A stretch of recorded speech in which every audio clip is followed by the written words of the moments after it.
Irmãos, bom dia. Vamos orar pela vida do nosso pastor, pela mensagem que há de ser pregada, pelos dízimos e ofertas que os irmãos hoje colocaram diante de Deus. Amém? Vamos lá? Eterno e bondoso Deus, te agradecemos, Pai, por esta manhã. Te louvamos, ó Deus, pela vida dos irmãos que têm contribuído, que têm cooperado com o reino.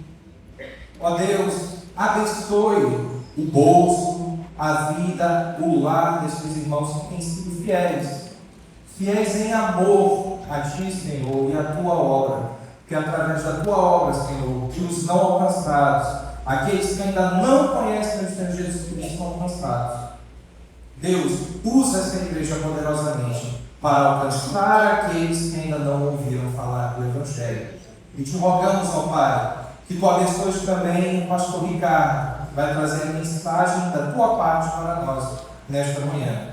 Te rogamos bênçãos e direcionamento do Teu Espírito a ele, e que no abrir e fechar de Sua boca seja o Espírito Santo falando aos nossos corações, em o nome do Teu Santo Filho Jesus. Amém. Amém.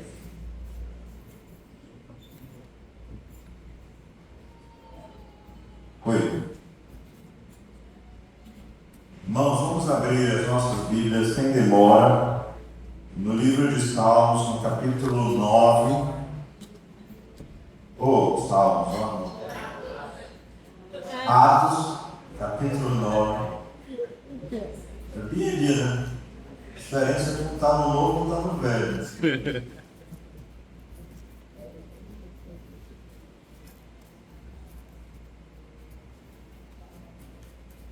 Capítulo 9, versos de 1 até o 9.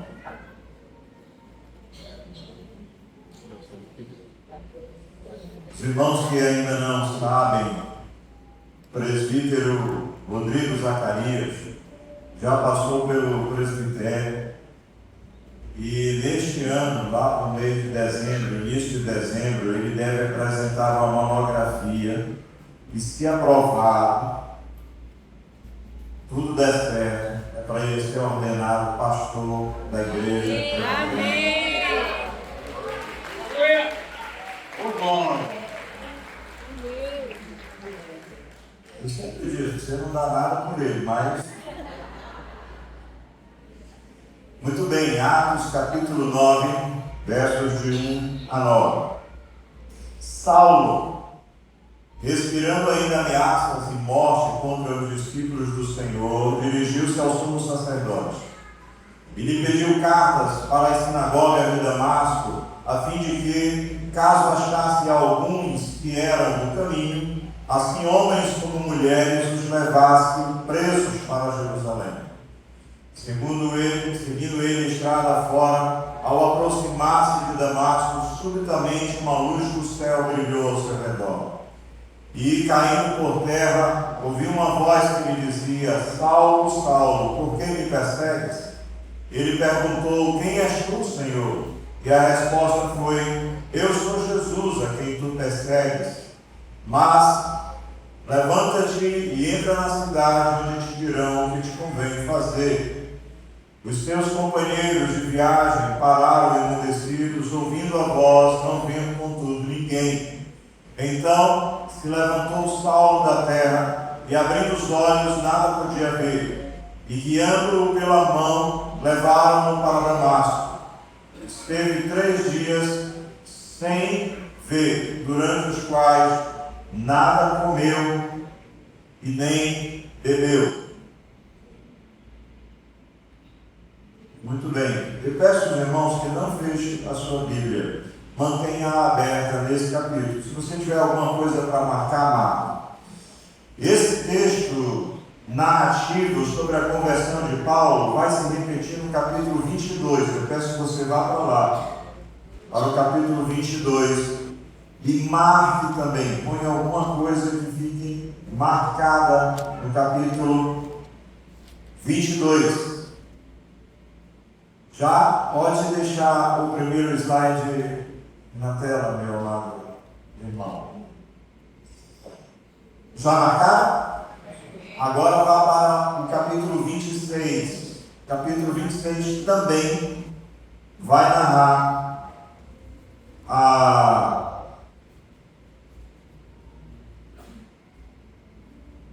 mesma história da conversão de Paulo. Já acharam todos? Pode passar o segundo slide, irmão. Vou ter que arranjar um código aqui para os irmãos. Ficou muito pequenininho aí, né? Mas depois eu vou dar um jeito para que os irmãos possam. No final da mensagem, vai aparecer um QR Code na tela. E aí os irmãos direcionam a câmera do seu celular e aí vocês podem baixar o slide para vocês. Mas é só no final. Muito bem, vamos orar. Deus de graça e misericórdia, o que nós te pedimos, Senhor, é que a presença do Teu Espírito Santo, já tão fortemente demonstrada durante os louvores, possa continuar durante a exposição da Tua Palavra, Senhor. Abra nossa mente, nosso coração e fala profundamente conosco em nome de Jesus. Amém e amém. Muito bem. Queridos irmãos, o livro de Atos dos Apóstolos tem dois grandes personagens. O primeiro é Paulo, que começa do capítulo 1 e vai até o capítulo 8. Pedro, melhor dizendo. E o segundo é Paulo, que embora apareça pela primeira vez no capítulo 8, final do capítulo 8, ele vai aparecer como o personagem principal a partir do capítulo 13 e vai até o capítulo 28. A conversão de Paulo para o cristianismo, para o progresso do Evangelho, a expansão do reino é tão grande, tão significativa, que ela aparece narrada 3 vezes no livro de Atos. A primeira vez é narrada por Lucas, e a segunda e a terceira vez é narrada pelo próprio apóstolo Paulo. A partir da conversão de Paulo, o Evangelho, a propagação do Evangelho, toma novas fronteiras, novos rumos. E com o passar do tempo, as cartas que ele escreve às igrejas que ele inaugura serão a base da maior parte do Novo Testamento. Dos 26 livros do Novo Testamento, 26 não, 27, né, pastor? Marcelo, é 27? 13 foram escritas por Paulo. Se colocarmos o livro de Hebreus como de Paulo, seriam 14. Então, a conversão de Paulo é um momento extremamente significativo na vida da igreja. Por isso, você não pode, hoje, aqui nessa manhã, ler esse texto e sair daqui insensível ao que o Espírito Santo de Deus inspirou Lucas para registrar e fazê-lo em 3 diferentes momentos desse livro. Então fique atento, mantenha a sua Bíblia aberta, peça que o Espírito Santo de Deus fale ao seu coração e ao meu durante esses 30 minutos que nós temos. E é um desafio. Os irmãos estão dispostos, sim ou não? Amém. Amém. Eu pedi que você abrisse a sua Bíblia em Atos capítulo 9, mas tudo começa antes. Deus chama um homem, um diácono, o nome dele era Estevão, o enche do seu espírito, torna um homem poderoso em palavras e em obras. E o seu ministério começa a crescer. A eloquência dele na exposição da palavra era tão profunda que ninguém conseguia sobrepor-se a ele.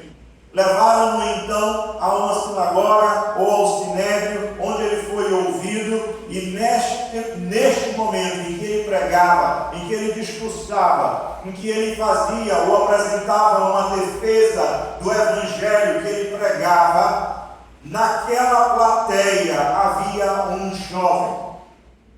O nome dele era Saulo. Ele estava ali, ele era um dos debatedores, ele era um dos rabinos.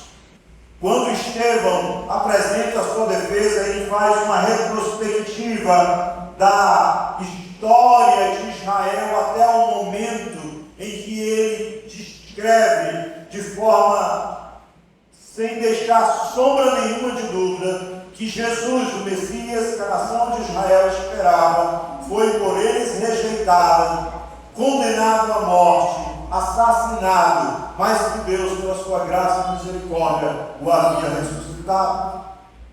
Nesse momento em que a plateia formada de rabinos foi acusada de terem matado a Jesus Cristo, a quem eles consideravam não o Messias, mas o maior herege de toda a história do judaísmo, eles, enfurecidos, pegaram a Estevão, levaram-no para fora da cidade e a pedradas tiraram-lhe a vida. Mas, quando Lucas narra o apedrejamento de Estevão, ele deixa claro que as roupas de Estevão que lhe foram tiradas para que as pedradas chegassem ao seu corpo com mais força, com maior impacto, para causar o maior dano possível. Essas roupas foram deixadas aos pés de um jovem chamado Paulo. E esse gesto significa que foi dali, daquela pessoa, daquela autoridade, que partiu a ordem para que Estevão fosse apedrejado. E quando Estevão estava sendo apedrejado, e as pedras que estavam chegando e atingindo o seu corpo, estavam tirando-lhe as forças, o vigor, e a vida esvaziava-se, ele, de joelhos, olha para o Senhor e diz: Senhor, não lhes imputes este pecado. E aquela oração de Estevão, sem que ele soubesse, chegava aos céus e ricocheteava exatamente na pessoa que ele havia mandado tirar a vida, que era Paulo.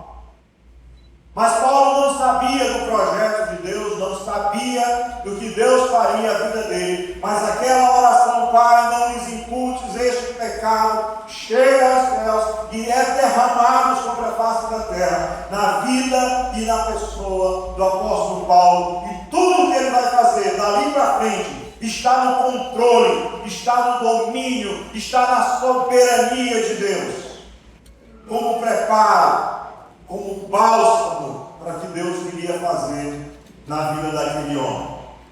Então vejam bem, irmãos, a conversão de Paulo impactou na teologia do Novo Testamento, porque ele escreve 13 livros, impactou na formação do cânon. Cânon é a Bíblia que você tem na mão. Impactou na missão, porque Paulo conseguiu sair do Oriente Médio e chegar à Europa pregando o Evangelho. E em 300 anos o Evangelho chega a 3 continentes. E impactou no cristianismo, porque o que eu creio, o que você crê, o que os nossos livros de teologia ensinam, o que os maiores pensadores cristãos de todos os tempos escreveram, ensinaram, pregaram, divulgaram, seja em forma de livro, seja em forma de música, todas elas e todos eles basearam-se nos escritos, em sua maioria, do que Paulo escreveu. Mas eu quero que você entenda todo o processo. Pode passar o segundo slide.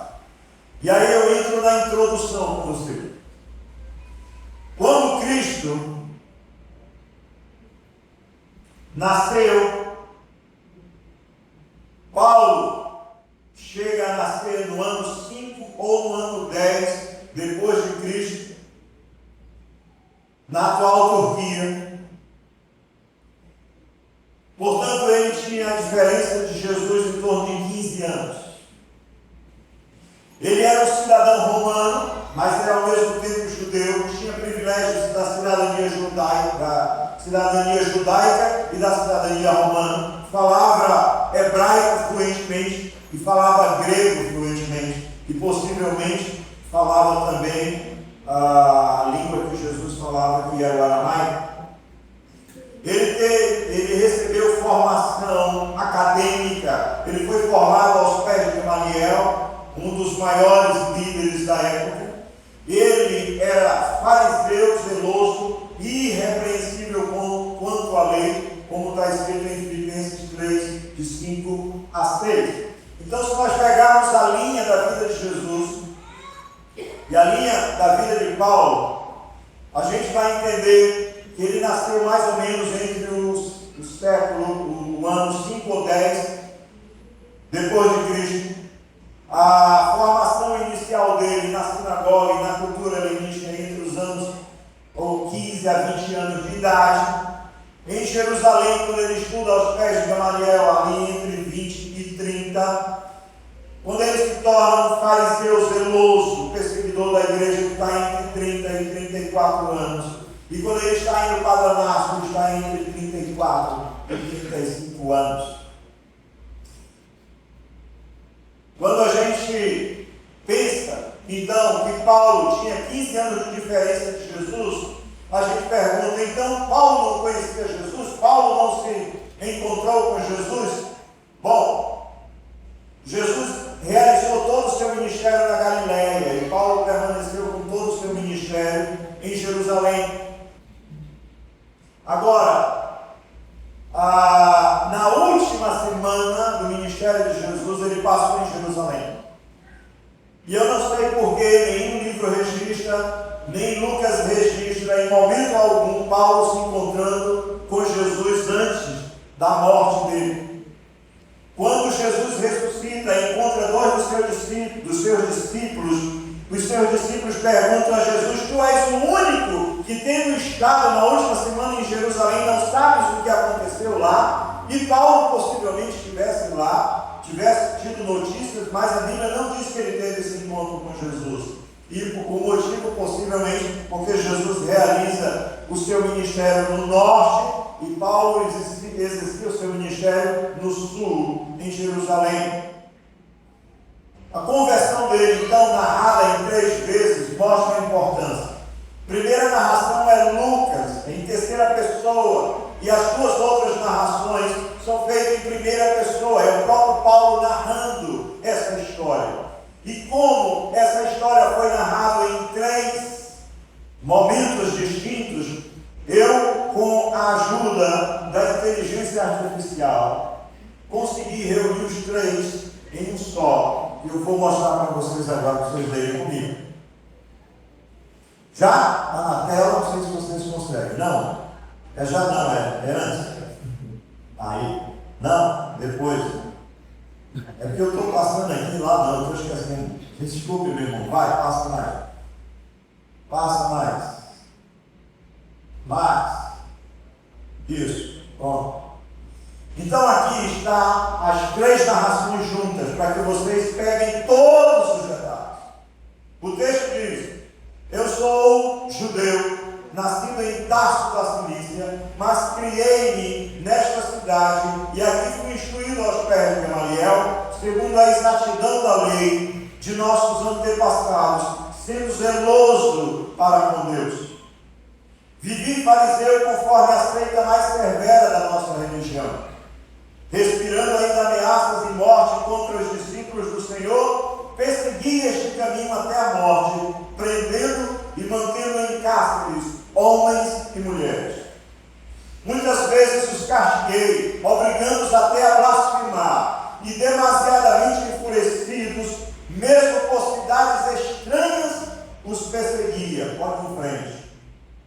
Dirigi-me ao sumo sacerdote e pedi carta para as cidades de Damasco, a fim de que, caso achasse alguns que eram do caminho, assim homens como mulheres, os levasse presos para Jerusalém.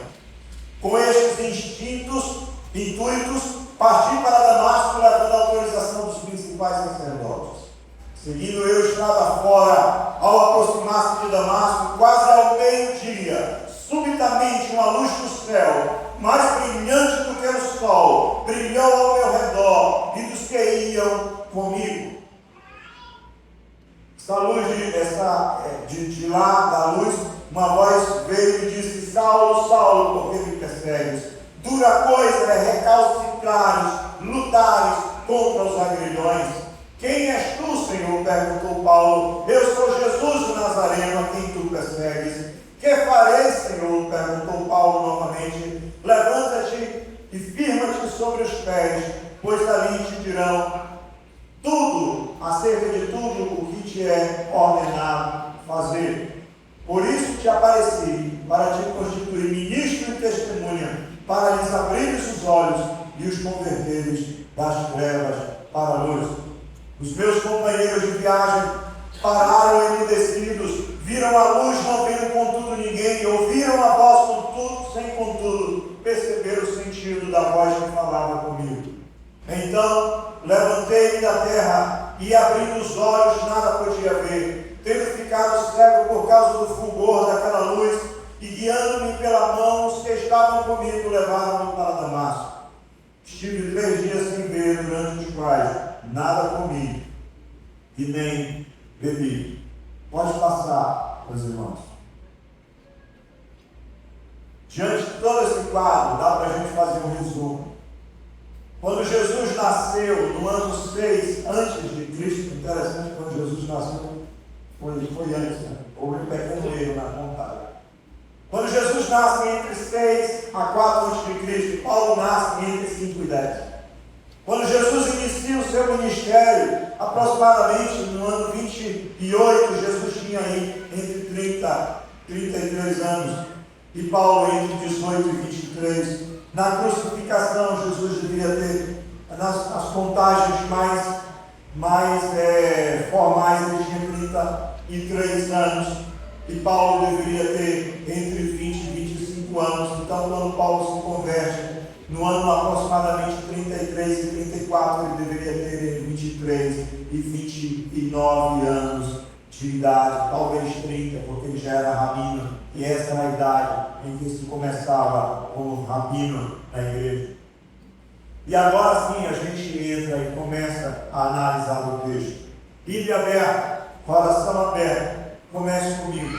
Primeira coisa que esse texto nos ensina: a cegueira que se parece com visão. E eu quero pedir a você, encarecidamente, que repita comigo. Pode passar o slide, meu irmão.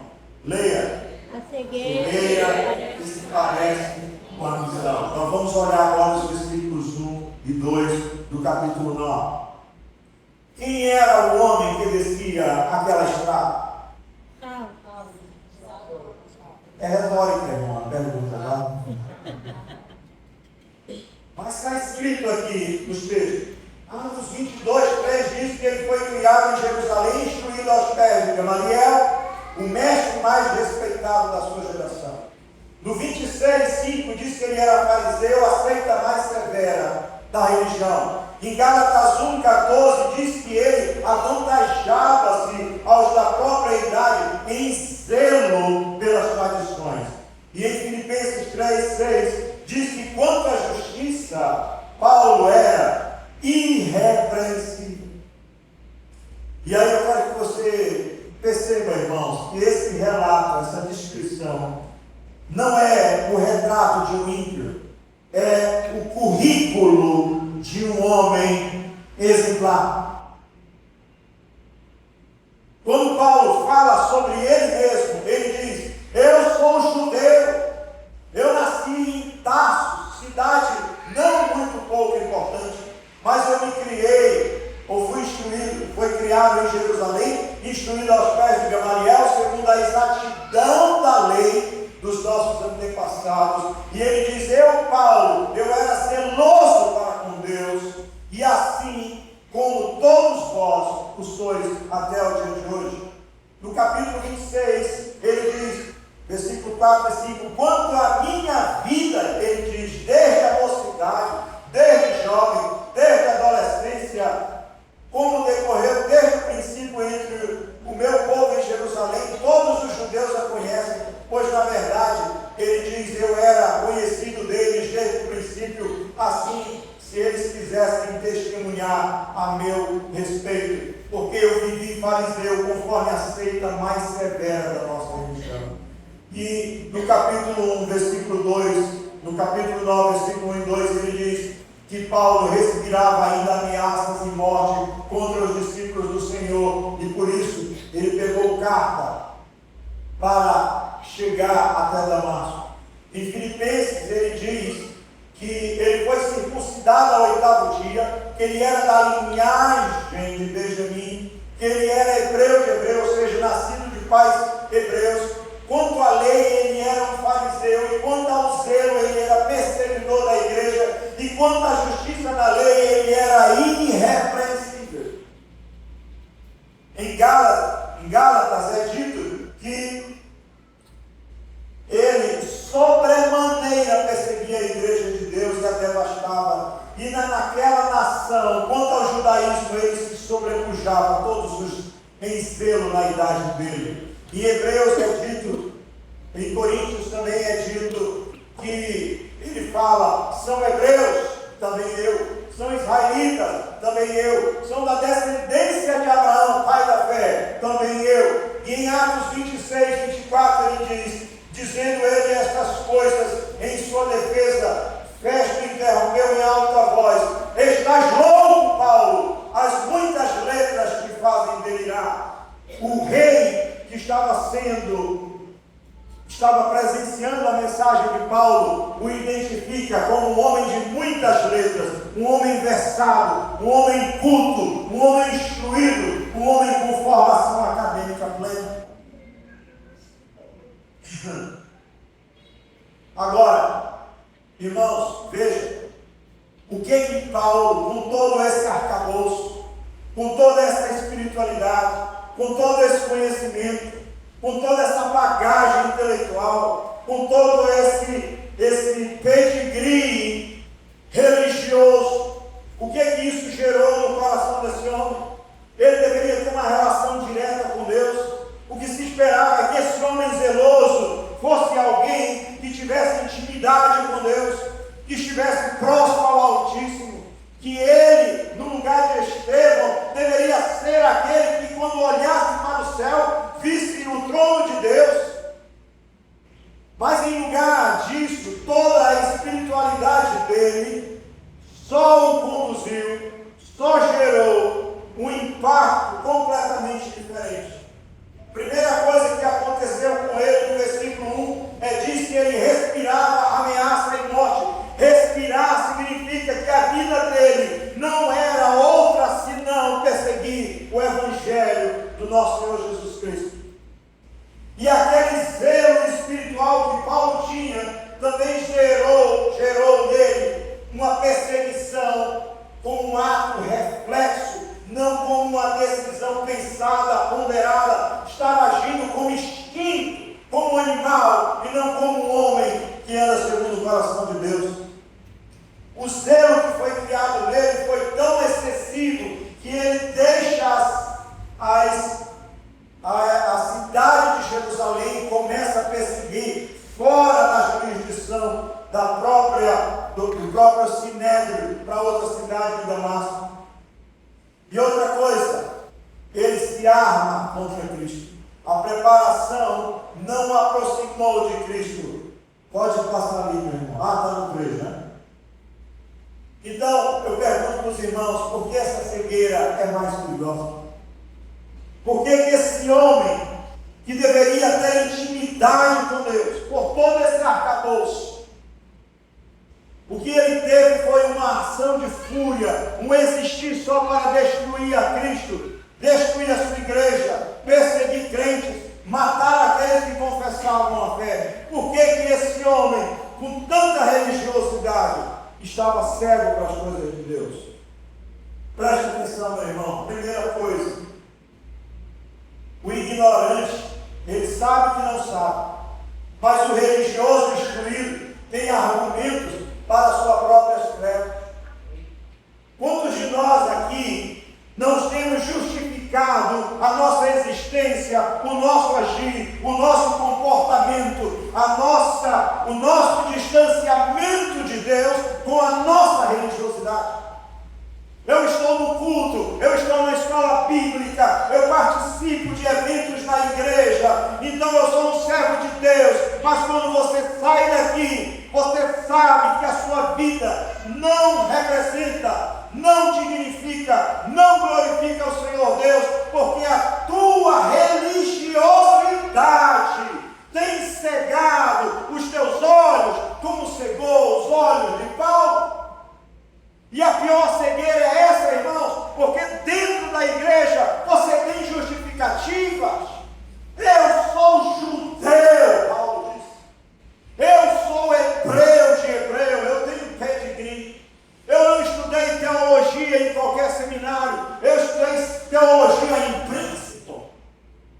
Eu estudei teologia dos seminários dos seminários da Europa mais famosos. E todo esse arcabouço só servia para justificar as atitudes de Paulo, a matança de Paulo, o distanciamento dele de Deus, e a religiosidade tem imperado no meio da igreja. E são crentes cujas vidas não glorificam a Deus. E é um absurdo que quando você compareça diante de Deus, você justifique os seus atos, a sua postura, a sua indiferença, a sua vida mesquinha diante de Deus, com a religiosidade que você ostenta, como se fosse um homem segundo o coração de Deus. Essa é a pior cegueira. Eu estou vendo o tempo passar e estou desesperado. Preste atenção, irmão, não faltava informação, faltava rendição. Olha aqui, irmãos, culto após culto, informação após informação, a cabeça, a mente, o cérebro, as emoções impactadas pela palavra, informações tem muita, mas não há rendição. Veja, Saulo tinha certeza de servir a Deus, enquanto na verdade ele prendia os servos de Deus. Ao prender os servos de Deus, ele entendia que ele estava servindo a Deus. A direção dos pés dele denunciava o que estava no coração. Paulo não subia ao templo à procura de Deus, ele descia a estrada de Damasco à procura de pessoas que tinham intimidade com Deus. Quando Paulo então olha para toda a vida dele, depois que ele tem um encontro com Jesus, ele olha, ele revisita esse currículo, ele revisita esse pedigree espiritual que ele tinha. E não sei se dá para ler aí na tela, se der, ler comigo, Filipenses 3:7, todos juntos. O que para mim era lucro. O que era para Paulo lucro? Ser judeu de judeu, ser da descendência de Abraão, ser alguém instruído aos pés de Gamaliel, ser um perseguidor da igreja, ser alguém que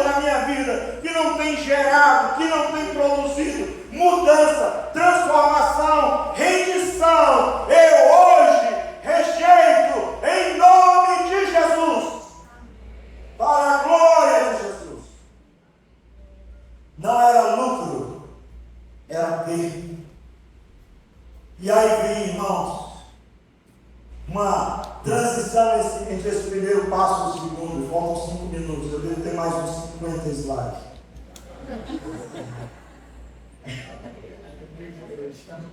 Foi exatamente sobre esse homem, sem que nada nele o merecesse, que os céus se abriram.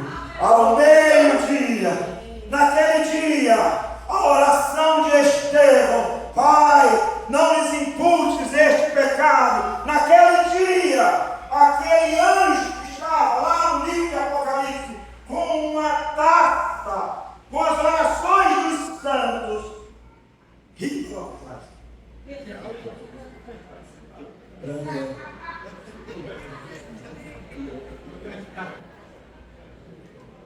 quem serve um profeta não recebe galardão de profeta. Naquele dia, Deus manda que aquele cálice seja derramado. Irmãos, eu imagino,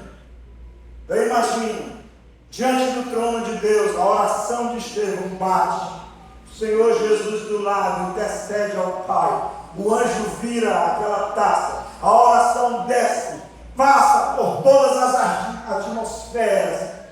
Inflama!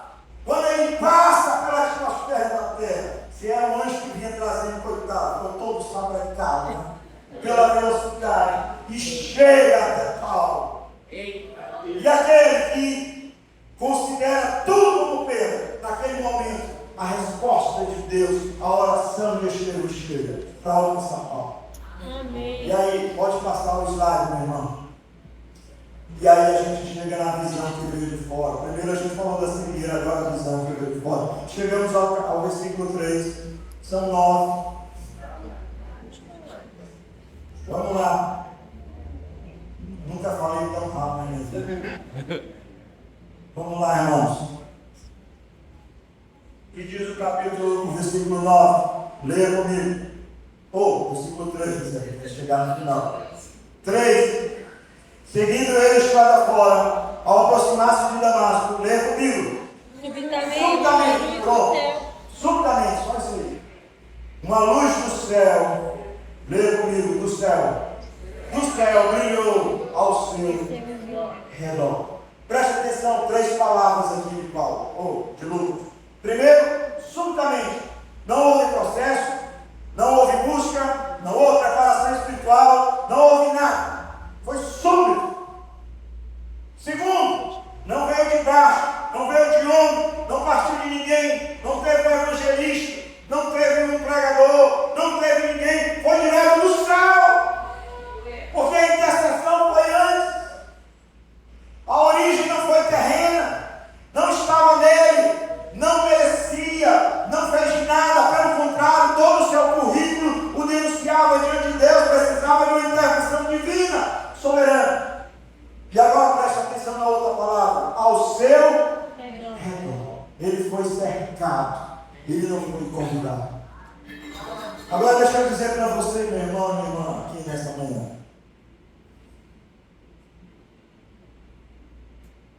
A esperança para o ferido. Se Deus converteu o coração de Paulo, Ele pode converter o meu e o seu coração. E tem mais. Deus não atinge na matemática ou na física, tem aquelas linhas tangenciais. Passa pelo lado. Mas quando Deus chega, Ele cerca, o foco é certeiro, a pessoa é escolhida, não há erro, não há nenhuma possibilidade de Jesus chegar na pessoa errada, porque quando Ele chega em você, o teu nome, a tua vida, a tua existência já havia sido colocado na cruz do Calvário, e Cristo já havia pagado o preço por você.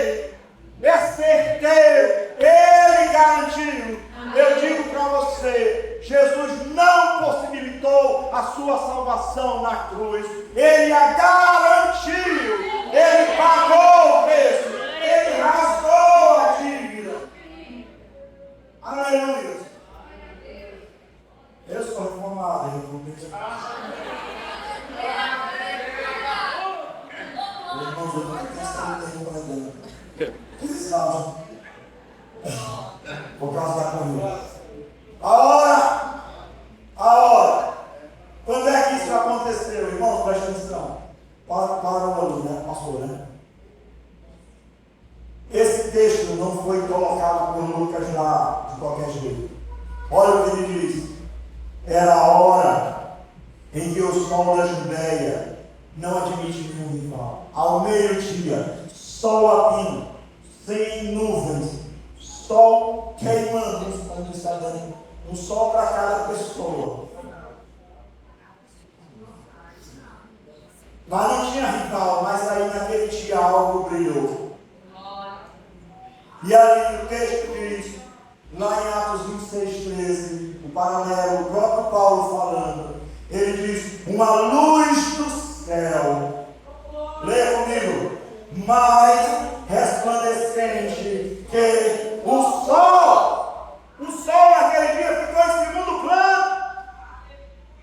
No livro de Apocalipse diz que a brancura é tão impressionante, e ele diz, ele não tinha como comparar, ele diz, nenhuma lavadeira no mundo conseguiria deixar, nenhuma alvejante, nenhum homo, nenhum inteiro, nada.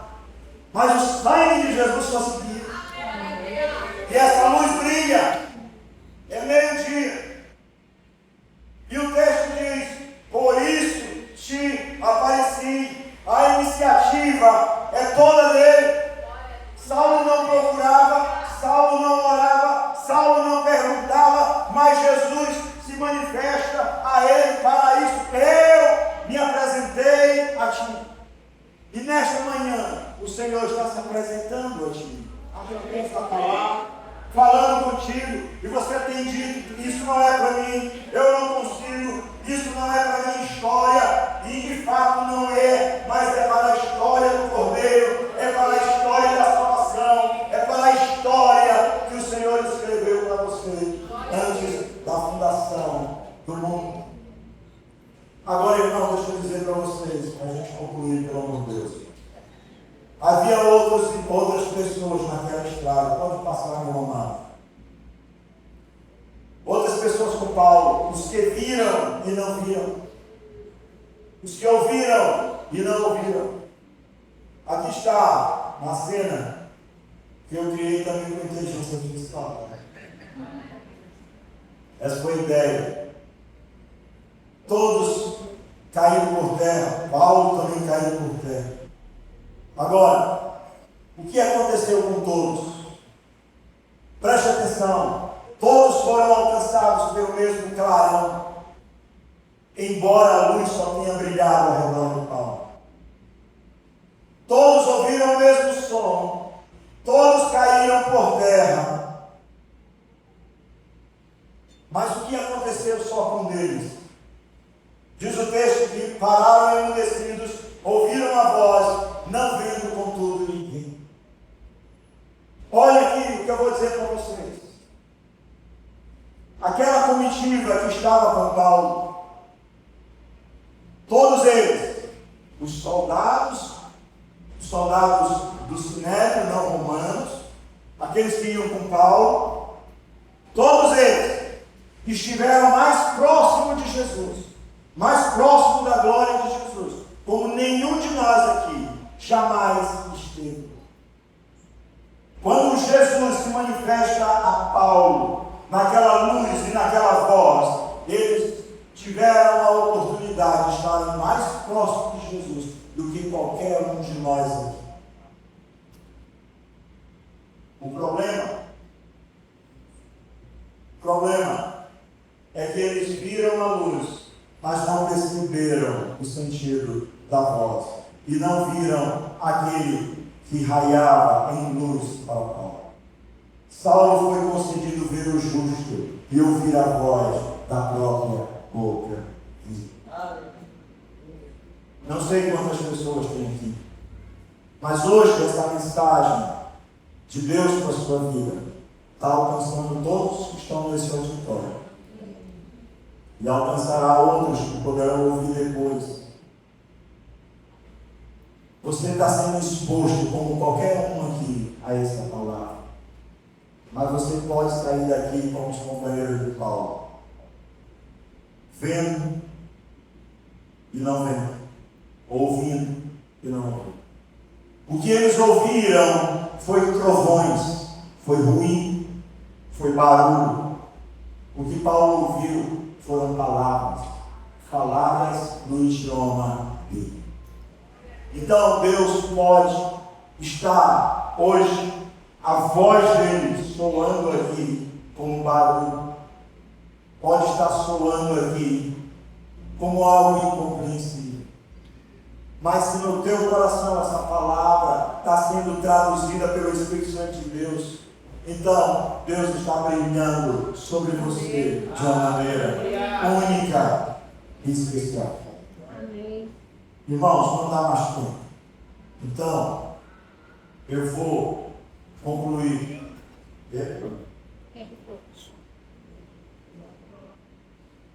Eu vou concluir.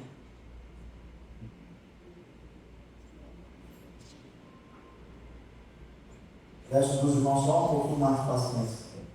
Atrapalhar um pouco a escola. O superintendente.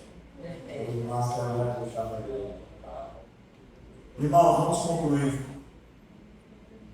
Eu vou dar nomes teológicos agora, tudo que você ouviu aqui, em narrativa.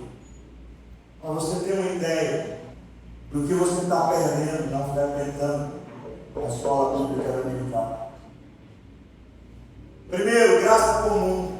A luz brilhou sobre todos. O sol alcançou a todos. Isso é graça comum, como aqui hoje. Graça especial. O ouvido que entende e o olho que vê, concedido só a um.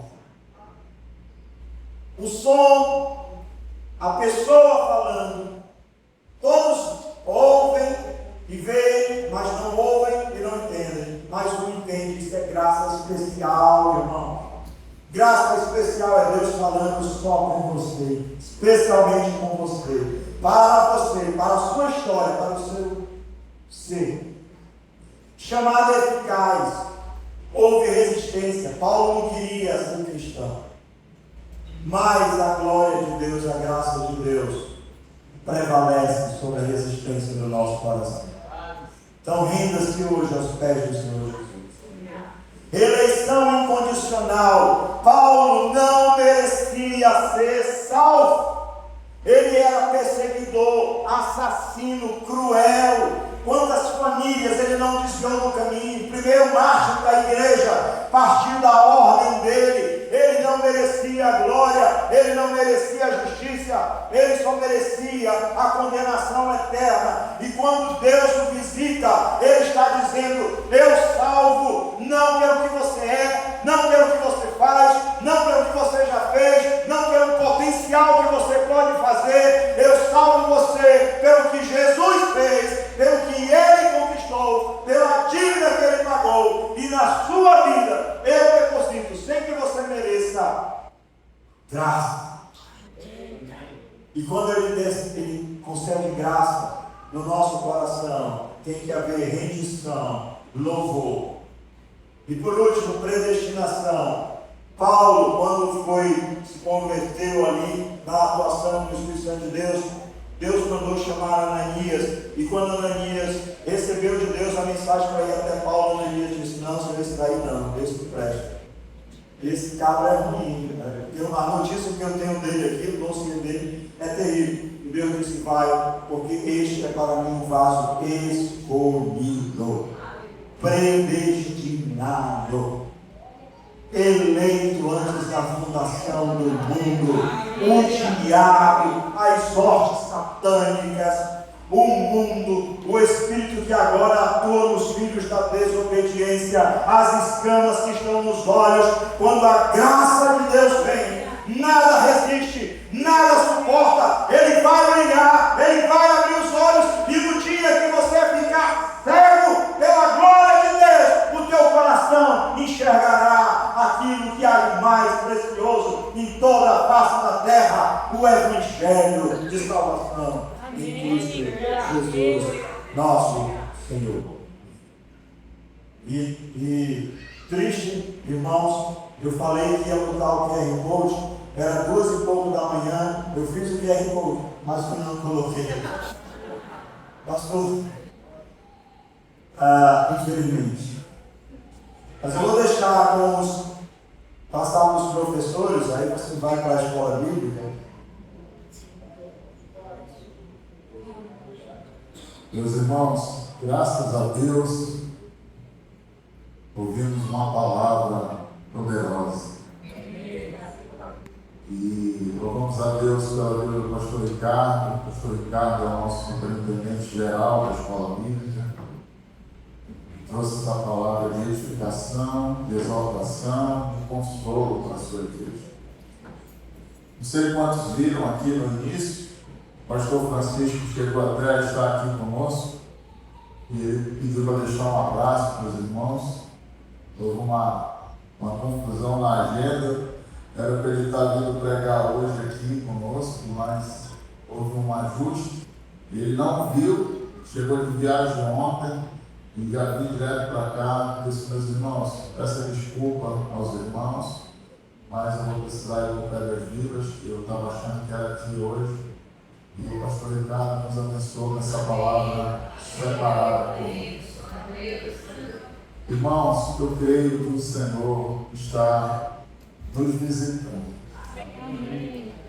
Amém, meus irmãos? A palavra de Deus fala que reaviva a tua obra no decorrer dos anos. E esta senhora, que vai fazer 122 anos, Igreja Presbiteriana de Manaus, tem a graça de sermos visitados pelo Senhor. Amém? Último aviso, irmãos.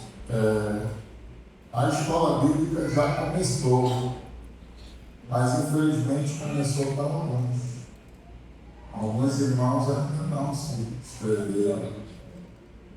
Olha aí, o pastor Ricardo está dizendo aqui, pequeno, a luz parece que não brilhou ali. Então, venha para a escola bíblica. Amém, meus irmãos? Amém. Venha para a escola bíblica. Os professores estão de braços abertos para recebê-los. Assim sendo, pode ficar de pé, irmãos. Nós vamos impetrar a bênção apostólica. Pedir para o pastor Ricardo nos conduzir nesse momento.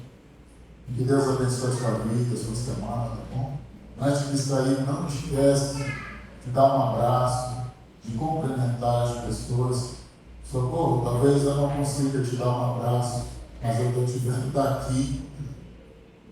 Socorro e Margarita, tá, minha irmã? Que Deus te abençoe, uma alegria ter você aqui conosco, tá bom? Faça isso, não saia sem cumprimentar aquele irmão que você gosta, e todos os domingos cultura, aquele que está vindo pela primeira vez, irmão Willer, um abraço para a Igreja Presbiteriana do Rio de Janeiro também, tá bom?